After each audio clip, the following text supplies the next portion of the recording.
तो गाइस मैं हूं तो और आप देख रहे हैं रेसलिंग फैंस नेटवर्क एंड ये मंडे नाइट रॉ का एपिसोड एक्चुअली में एपिक था बिकॉज कुछ बहुत ही भयंकर चीजें एक रैंडम से एपिसोड में इन्होंने कर दी। Beast incarnate Brock Lesnar is officially back after 1 month of retirement. यहाँ पे तो बात करने को बहुत कुछ है। अभी पहले हुआ क्या मंडे नाइट रॉ में, उस पर रिएक्शंस क्या है वो मैं आपको बता दूंगा।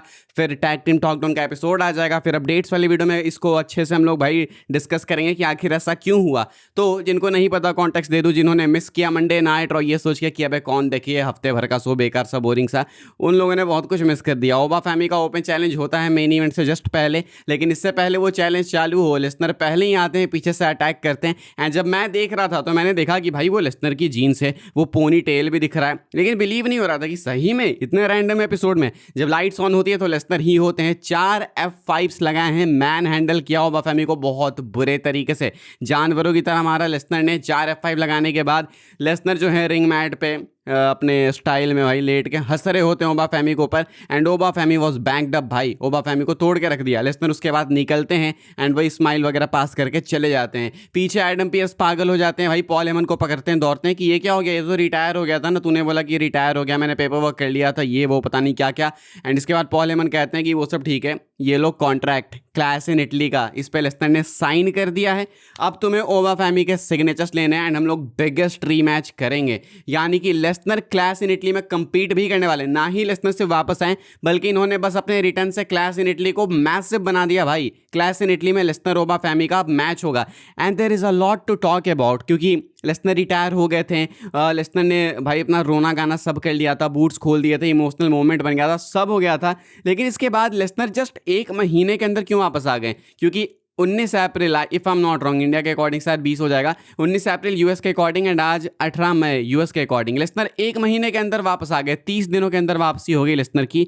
क्यों? क्या WWE वाले भाई समझ गए थे कि ये चीज़ वर्क नहीं कर रही है या फिर क्या? एंड लेसनर रिटायर हुए थे एट द फर्स्ट प्लेस, तो क्या वो अपने मन से रिटायर हुए थे या फिर एक्चुअली में वो फेक रिटायरमेंट स्टार्टिंग से प्लान थी?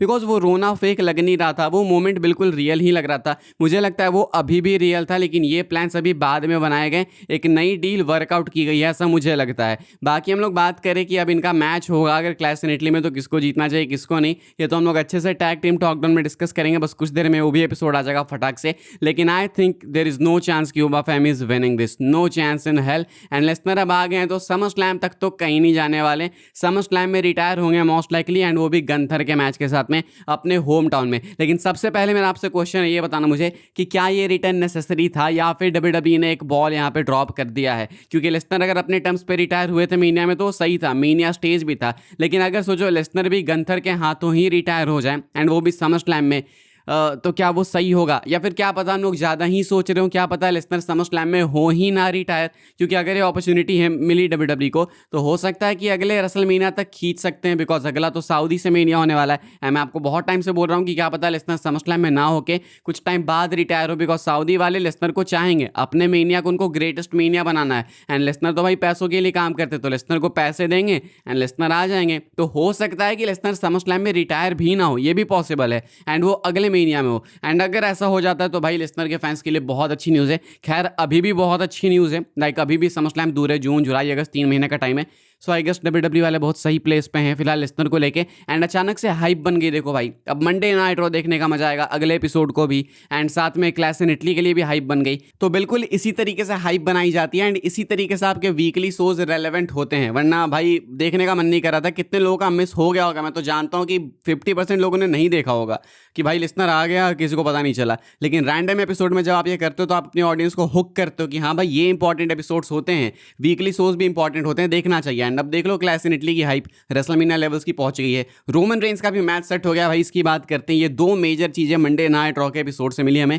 रोमन जेकब शो को स्टार्ट करते हैं, जेकब आते हैं, उसोज के साथ अटैक होता है एंड उसोज को इन्होंने टोंगन डेथ ग्रिप में फंसा दिया। रोमन देन आते हैं एंड रोमन सुपरमैन पंच लगाने जाते हैं तो उनको भी टोंगन डेथ ग्रिप में फंसा दिया। लेकिन उसके बाद ये उसको सुपर किक लगाते हैं, यानी कि 3 लोग मिलकर इनको मारते हैं तब जाके इनको कुछ होता है। पीछे से जे उसने भाई एक बार स्टील चेयर से अटैक भी किया तो इनको कुछ अफेक्ट ही नहीं पड़ा, पता नहीं कौन से फील्ड की आत्मा आ गई इनके अंदर। उसके बाद जो ब्लड लाइन ने इनको कुत्तों की तरह मारा भाई, रिंग रोप्स में फंसाया जे जिमी ने, multiple Superman punches, multiple super kicks, उसके बाद एक भयंकर स्पीयर रोमन ने दिया। इनफैक्ट एक भयंकर स्पीयर तो आज जे उसो ने भी दिया। पहली बार मुझे लगता है कि जे उसो के स्पीयर में कोई कमी नहीं थी, एंड जहां पे देना था वहां पे दिया इन्होंने। एंड उसके बाद आज जे का फाटू धाराशाही, फाइनली रोमन को अपर हैंड मिला। लेकिन क्या हम लोग ये बोल पाएंगे कि हाँ सिर्फ रोमन को अपर हैंड मिला? बिकॉज ये तो ऊसोज एंड रोमन को अपर हैंड मिला। जहां जे का फाटू अकेले इन तीनों के ऊपर अपर हैंड ले लेते हैं, अब इन तीनों को मिलकर जेकब पे लेना पड़ रहा है। लेकिन चलो ठीक है, एटलीस्ट मिला तो अपर हैंड। लेकिन फिर भी जाते जाते जेकब फाटू माइक में कह ही देते हैं रोमन को कि रोमन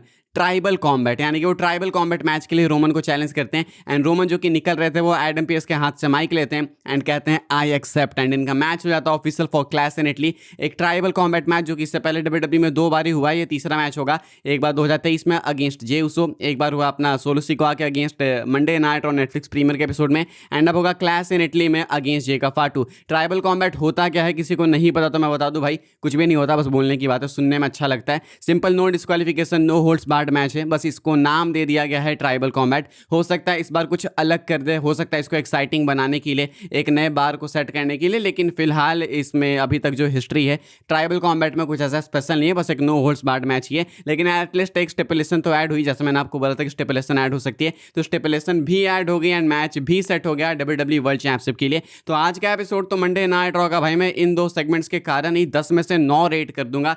बहुत ही मजेदार एपिसोड लगा मुझे। एंड अभी टैग टीम टॉकडाउन पे मैं रोहन के साथ ढंग से डिस्कस करूंगा। ये 2 है अपनी main stories, Roman Reigns Jacob Fatu का tribal combat match for clash in Italy, and Brock Lesnar का massive return on Monday Night Raw जो कि इनके रिटायरमेंट के बाद हुआ। तो सब कुछ हम लोग ढंग से फिर डिस्कस करेंगे बाकी अपडेट्स वाली वीडियो में। ऑल्सो भाई शो के एंड में सेथ रॉलिंस को भी बहुत बुरे तरीके से अटैक किया विजन ने, लेकिन बाद में स्ट्रीट प्रॉफिट्स है एंड इनका एक अलग एंगल चल रहा है। To be honest I am not a fan of this. मैं नहीं चाहता हूँ कि सेथ रॉलिंस स्ट्रीट प्रॉफिट्स के साथ टीम अप करें, बट इवेंचुअली हम लोग भाई उसी तरफ जाते हुए दिखेंगे एंड वहीं जा भी रहे हम लोग फिलहाल। तो ये मेन इवेंट में क्यों था उतना मुझे समझ नहीं आया, बिकॉज इससे मैसिव सेगमेंट्स थे। रोमन को डाल सकते थे, लेसनर को डाल सकते थे, लेसनर वाला ज़्यादा सही होता। लेकिन खैर ठीक है, चलो जो भी है, इतना अच्छा शो था, उस पर क्या ही कंप्लेन करना। आप लोग बताना भाई कि जब लेसनर आए एंड आपने अगर लाइव देखा तो आपके क्या रिएक्शंस थे। एंड अब आप चिपक जाओ बिल्कुल चैनल के साथ में, बिकॉज आई थिंक अब कंटेंट आने वाला है। बिकॉज आ ही चुका है भाई, अब तो डिस्कस करने को काफ़ी कुछ है कि क्यों आए लेसनर, आगे क्या होगा, किसके किसके साथ मैच होगा, कब रिटायर होंगे, अब कौन जीतेगा ओबा लेसनर में, देन रोमन को लेकर बहुत सारी बातें। So a lot is about to come भाई। बस आप चैनल पर एक्टिव रहो, वीडियो को लाइक करो, शेयर करो एंड सब्सक्राइब करो। एंड जाते जाते मंडे नाइट रॉ को रेट करके बता दो कि आपको कैसा लगा, 10 में से रेट करके बताना। एंड अब मैं आपसे मिलूंगा टैग टीम टॉकडाउन पे रोहन के साथ, एंड वहाँ पे हम लोग ढंग से इन सारी चीज़ों को डिकोड करेंगे एंड डिस्कस करेंगे। आई गेस अभी कुछ 9:30 तक कोशिश कर रहे हैं कि एपिसोड आ जाए, 10 से पहले तो आ जाएगा कैसे भी। सो लेट्स जस्ट वेट, बाकी वहाँ पे अच्छे से डिस्कस करते हैं। मिलते हैं अगली वीडियो में, तब तक के लिए goodbye, thanks for watching and बस लेट्स होप कि डब्ल्यूडब्ल्यूई ऐसे एपिसोड्स देते रहे और क्या ही चाहिए।